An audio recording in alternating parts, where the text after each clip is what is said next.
Actually talking about climate change, which we need a lot more of that.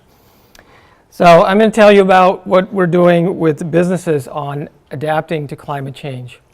And first, I'll start with a little story. So imagine Boston in February this year, after a snowstorm has just dumped 3 feet of snow on the city, which is only 2 weeks after a previous storm had dumped 3 feet of snow on the city. So 48 hours, you've been cooped up inside. You finally get out and start digging out of the snow. And as you reach the curb, you notice that the lights are on at your local coffee shop and that the proprietor is outside also clearing the snow and invites you in to have a free cup of coffee.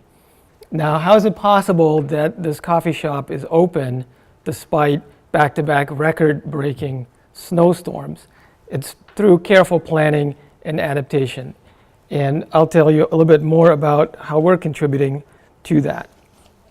So when we talk about climate adaptation, we're really looking at vulnerability and risk.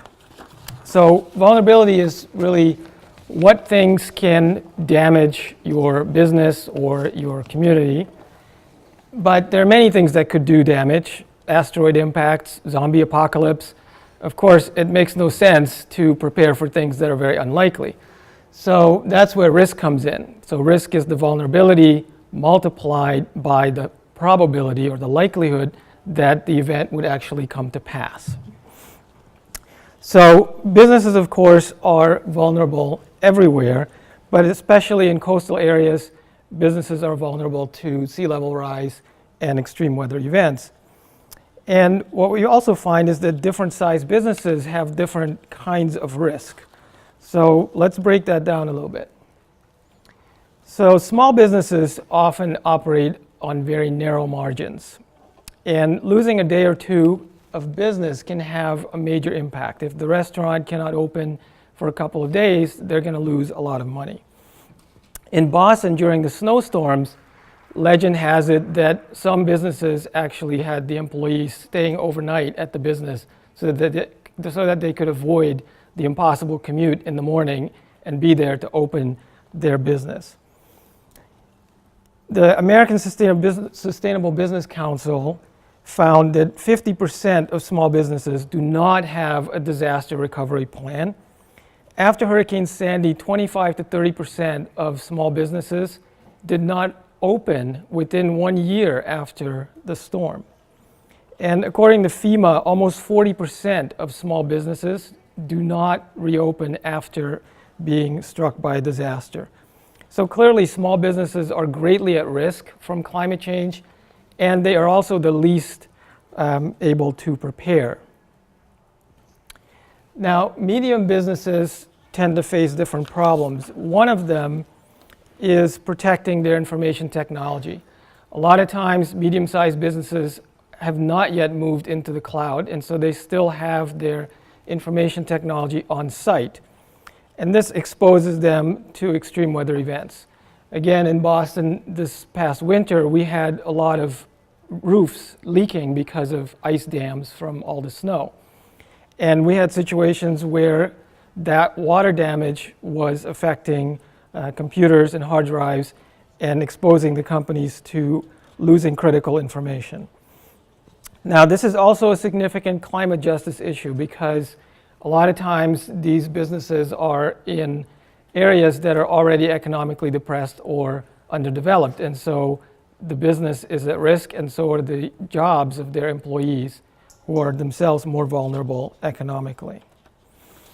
Now, large corporations are not exempt. They often have very extensive supply chain networks, which exposes them to a more global level of climate change vulnerability.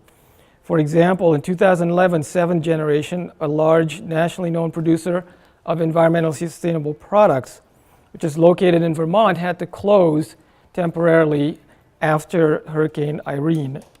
And then in 2012, again, they experienced severe supply chain disruptions after Hurricane Sandy. And in 2013, the next year, after Typhoon Haiyan, they had shortages of raw materials, which led to delays in their own products. So again, as a global company, they are exposed not just at their headquarters, their local depots, but really globally through their supply chain, and can still be overwhelmed, which again can lead to downstream economic impacts, including layoffs and unavailability of critical products to their customers. So, as a resident of Cambridge, I actually advocated with the city to begin adaptation planning, and back in 2008. And the city has actually taken this very seriously. They are about to complete a vulnerability assessment. The city of Boston has also begun climate adaptation planning.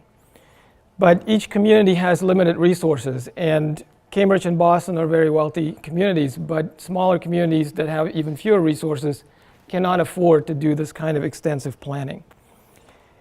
Boston and Cambridge also cannot prepare in isolation for regional impacts, like the trains not running because of all the snow. So we need state and regional level efforts.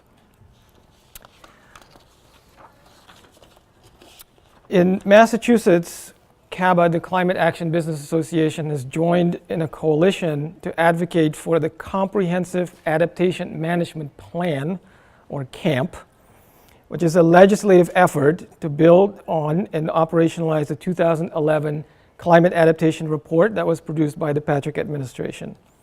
That report provides valuable insights into vulnerability and adaptation, but no comprehensive adaptation plan has been put in place. Although individual agencies like MassDOT are working on this, and I believe you'll actually be hearing from them a little bit later today. There's also work going on by the Metropolitan Area Planning Commission, or MAPC. But again, these strategies are disjointed, and what we need is a more comprehensive plan, which is what CAMP will do. In May of this year, we had a legislative committee hearing where CABA helped provide and coordinate important testimony by local business leaders in favor of the CAMP legislation. So, how do we contribute as a business association? We do that primarily through our 3 program areas. Sustainability is where we work with the local business on their own internal sustainability practices. Policy is where we help them become more effective policy advocates for legislation like CAMP, or recently for carbon pricing.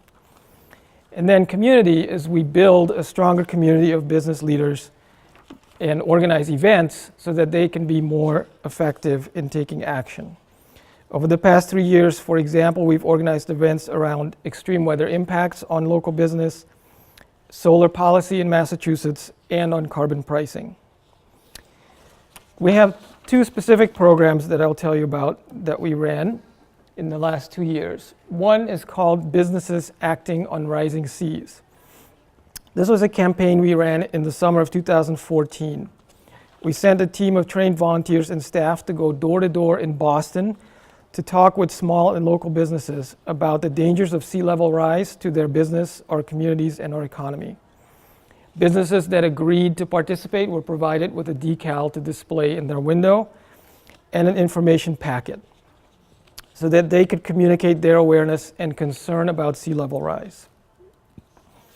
Now, this program was very successful. We reached over 200 local businesses in Boston during the summer.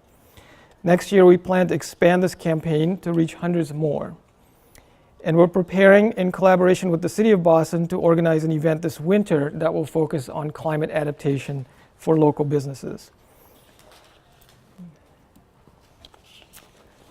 We also, with our member businesses, help them come up with what we call a Climate Action Business Plan, or CABUP.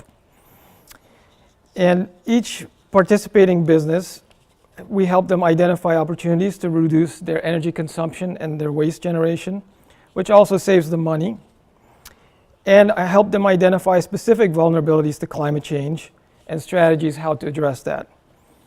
This helps engage the business in taking action on climate change on their terms, and often benefits the business also in employee engagement and marketing to their customers. We're actively growing this program in order to reach more businesses in the Boston area.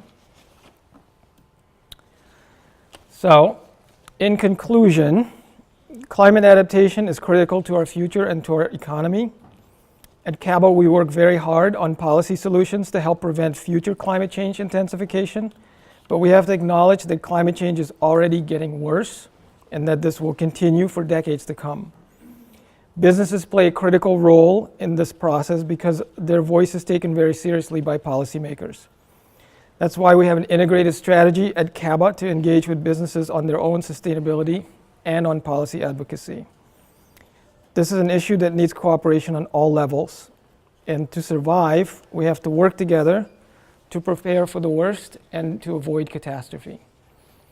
I have an information packet that I will distribute to everyone during the break.